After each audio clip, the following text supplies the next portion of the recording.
दोस्तों, हम अपनी गाड़ी या मोटर बाइक में पेट्रोल का खास ख्याल रखते हैं कि ये खत्म ना हो जाए और हम रास्ते में कहीं रुक ना जाएं।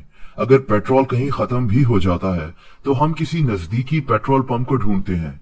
लेकिन आप सोचें कि अगर आप जहाज में 41,000 फीट की बुलंदी पर बादलों के दरमियान में मौजूद हो और आपको पता चले कि जहाज का फ्यूल खत्म हो गया है, तो क्या होगा? ऐसा ही एक इंतहाई हैरत अंगेज वाकया एयर कनाडा के साथ पेश आया था। 23 जुलाई 1983 को एयर कनाडा की फ्लाइट 143 ने कनाडा के शहर मॉन्ट्रियल से ओटावा जाना था।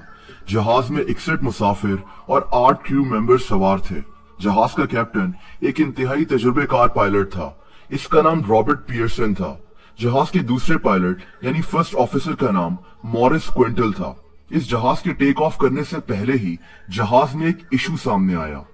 जहाज का वो कंप्यूटर जो जहाज में फ्यूल कितना है उसको कैलकुलेट करता है, वो ठीक से काम नहीं कर रहा था।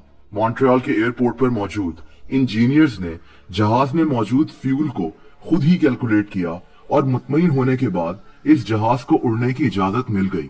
दोस्तों, ये जहाज मॉन्ट्रियल से उड़ा और कुछ ही देर में बासानी ओटावा पहुंच गया। लेकिन जहाज के पायलट्स और मुसाफिरों को एहसास नहीं था कि इनके साथ क्या होने वाला है। इस जहाज ने दरअसल ओटावा के एयरपोर्ट पर सिर्फ कुछ देर के लिए ही रुकना था। इस जहाज की असल मंजिल कनाडा का शहर एडमिंटन था, जो कि ओटावा से 2800 किलोमीटर दूर था। यानी ये थोड़ी सी लंबी फ्लाइट होनी थी। जहाज के कैप्टन रॉबर्ट पियर्सन ने ओटावा के एयरपोर्ट पर एक बार फिर से इंजीनियर्स को कहा कि वो जहाज में फ्यूल कितना है उसको चेक कर लें, क्योंकि जैसा कि मैंने आपको बताया कि जहाज के वो कंप्यूटर्स जो फ्यूल को कैलकुलेट करते हैं वो काम नहीं कर रहे थे। इंजीनियर्स ने एक बार फिर फ्यूल को खुद कैलकुलेट किया। हर चीज बिल्कुल ठीक लग रही थी। जहाज के दोनों पायलट्स ने अंदाजा लगाया कि इस जहाज में तकरीबन 45,000 पाउंड फ्यूल मौजूद है, जो कि एडमिंटन जाने के लिए काफी था। लेकिन ये इनकी बहुत बड़ी गलती थी। दोस्तों, दरअसल इस जहाज में 45,000 पाउंड के बजाय सिर्फ 20,000 पाउंड फ्यूल मौजूद था, यानी आधा। अब इन पायलट्स और इंजीनियर्स से ये खतरनाक गलती क्यों और कैसे हो गई कि ये फ्यूल को ठीक से कैलकुलेट नहीं कर सके? दोस्तों, एक्चुअली उन दिनों कनाडा अपने जहाजों में फ्यूल को कैलकुलेट करने का तरीका तब्दील कर रहा था। यानी आसान अल्फाज में जहाजों में फ्यूल को पाउंड्स के बजाय किलोग्राम्स में कैलकुलेट किया जाना शुरू हो गया था। ये कैलकुलेशन जहाज के अंदर कंप्यूटर्स खुद ही करते थे, लेकिन इस जहाज के ये कंप्यूटर्स तो खराब थे। अब जहाज के कैप्टन्स और एयरपोर्ट पर मौजूद इंजीनियर्स को ये बात याद ही नहीं रही कि इन्होंने फ्यूल को पाउंड्स के बजाय किलोग्राम्स में कैलकुलेट करना है। हम सबको पता है कि 1 पाउंड तकरीबन आधा किलो बनता है। तो इस जहाज में दरअसल 45,000 पाउंड्स के बजाय सिर्फ 20,000 पाउंड फ्यूल मौजूद था, यानी दरअसल आधा। और इसके बाद ये जहाज ओटावा से एडमिंटन जाने के लिए उड़ा और फिर वही हुआ जो होना ही था। जहाज 41,000 फीट की बुलंदी पर था।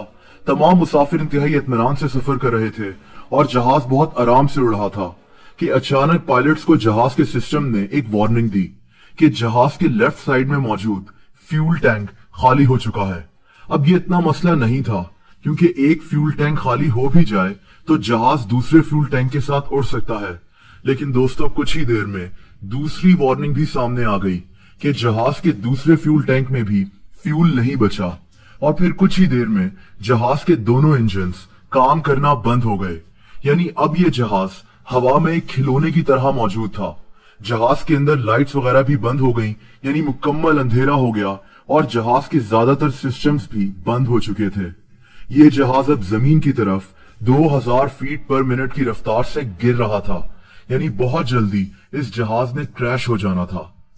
लेकिन इस मौके पर जहाज के दोनों पायलट्स ने पैनिक नहीं किया। इनको पता था कि इनके पास सिर्फ कुछ मिनट ही बाकी बचे हैं जिसमें इनको सोचना है, वरना ये वक्त इनकी जिंदगी का आखिरी वक्त साबित हो सकता है।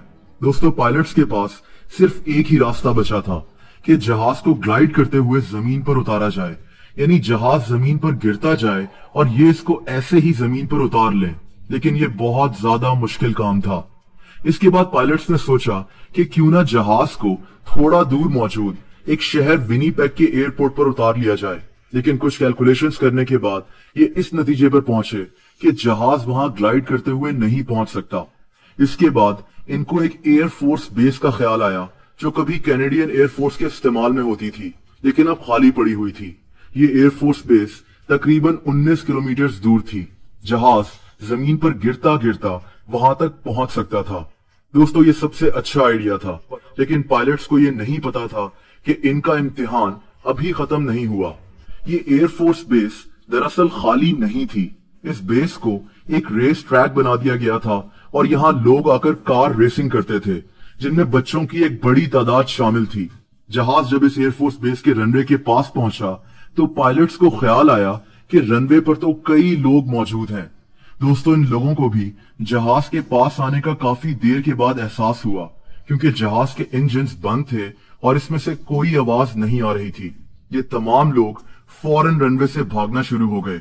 ये किसी फिल्मी सीन से कम नहीं था और इस जहाज को फाइनली बगैर फ्यूल के पायलट्स ने 41,000 फीट से जमीन पर इंतहाई महारत से इस एयरफोर्स बेस पर उतार लिया। जहाज में मौजूद एक भी इंसान को कोई चोट तक नहीं आई थी। इस अनोखे वाकये को आज गिमली ग्लाइडर के नाम से याद किया जाता है। दोस्तों, हालांकि पायलट्स से फ्यूल को कैलकुलेट करने में बहुत बड़ी गलती हो गई थी, लेकिन फिर भी जहाज को बगैर फ्यूल के इतनी महारत से जमीन पर उतारने पर दोनों पायलट्स हीरो बन गए। इसके बाद ये जहाज 25 साल तक इस्तेमाल में रहा था और 1 जनवरी 2008 को इसकी आखिरी फ्लाइट में यही दोनों पायलट्स और जहाज के वही क्रू मेंबर सवार थे जिन्होंने 25 साल पहले इस जहाज को हिफाजत से उतारा था।